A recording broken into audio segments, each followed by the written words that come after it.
ഇന്ന് ചോറും പപ്പടവും സാമ്പാറും. അതിൽ പ്രത്യേകത എന്ന് വെച്ച് കഴിഞ്ഞാൽ റംബൂട്ടാൻ കറിയാണിത്.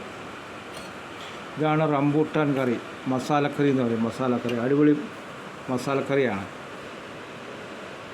അടിപൊളി മസാലക്കറിയാണ് റംബൂട്ടാൻ. രാവിലത്തെ ബ്രേക്ക്ഫാസ്റ്റിന് വരെ ചോറ് കഴിക്കുകയാണ്. അപ്പോൾ അത് നമ്മൾ സ്പെഷ്യലായിട്ട് ഉണ്ടാക്കിയതാണ് റംബൂട്ടാൻ മസാലയാണ്. റംബൂട്ടാൻ മസാല വിത്ത് ചോറ് and pappadam sambar.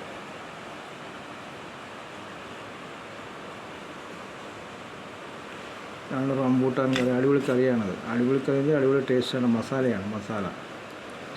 Rambutan. Like ചെയ്യുക, ഷെയർ ചെയ്യുക, കമൻറ്റ് ചെയ്യുക, അഭിപ്രായം അറിയിക്കുക. എല്ലാവരും ഇത് കറിയൊന്ന് ഉണ്ടാക്കി നോക്കുക. ഓക്കെ. റംബൂട്ടാൻ കറിയാണ്. റംബൂട്ടാൻ മസാല.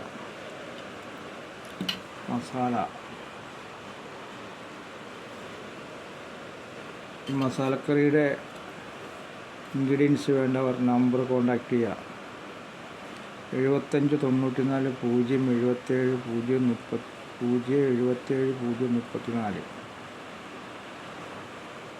ഓക്കെ. ഇതാണ് റംബൂട്ടാൻ മസാല. അടിപൊളി കറിയാണ്. ടേസ്റ്റ് ചെയ്തിട്ട് അടിപൊളിയാണ്. അടിപൊളി.